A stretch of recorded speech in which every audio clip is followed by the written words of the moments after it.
I, a 31-year-old female, have been with my boyfriend, a 30-year-old male, for 2 years, and we've been living together for one. He's generally thoughtful, kind, and attentive. We've talked seriously about getting engaged this summer. He bought a condo before we started dating. His parents encouraged him to do it and helped him with the down payment. He didn't live on his own before that, and they also paid for his education. For context on me, I lost my mom 10 years ago. I'm sorry. My dad has been sick for years. That's rough. I moved home for 2 years to rebuild financially after living in a high cost of living area. I just paid off my student loans and have worked really hard to build up my savings. Financial security is extremely important to me because I don't really have a safety net or anywhere to go if anything were to happen to my dad. I completely understand that. I have been alone in a foreign country for years. I completely get it.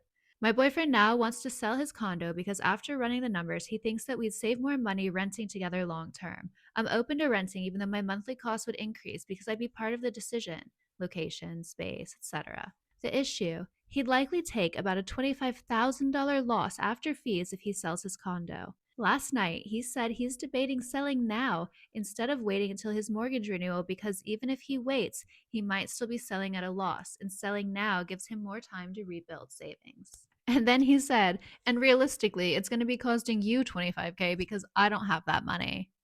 Sir, are you lost? Are you looking for the bank? That comment really threw me. I didn't think me taking on the loss would even be up for discussion, especially since he knows my views about the importance of having financial security. The only way I could help would be pulling money from my RRSP, which has tax penalties and long term opportunity cost. If I paid the initial cost, my monthly expenses would then go up, making it even harder for me to replace that money. Beyond that, emotionally, it makes me feel very vulnerable. If something went wrong in our relationship down the line, I'd be in a vulnerable position, potentially unable to leave if I wanted to. Girl, you can't do that. You cannot bankrupt yourself for this guy. And what kind of entitled lunacy is this? Like, you think that she's going to pay 25K for your condo problem? Sir, get out. Has the man never met a consequence in his life? Because this is quite ridiculous. I don't want to sound selfish, but I also don't feel like I should be responsible for covering a loss on an asset I don't own and never decided to buy, especially when I've made a lot of sacrifices to get where I am financially, as you should not.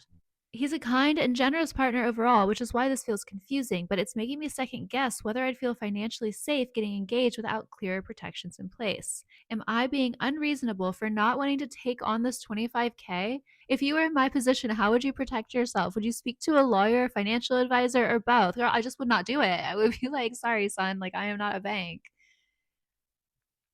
You will not catch me giving a man money. I am sorry, absolutely not.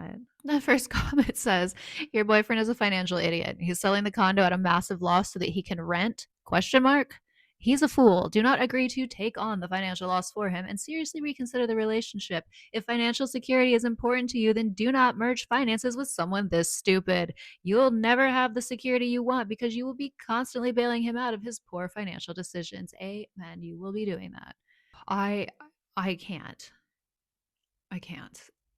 I don't have words. Thank goodness that person did. You know, if you spend so much time investing in your finances, you cannot sacrifice it because someone else has poor planning and like makes poor decisions. And one poor decision is one thing, but one poor decision is usually not one poor decision. It's usually a pattern of poor decisions. And this is going to be the rest of your life is damage controlling this dum dum.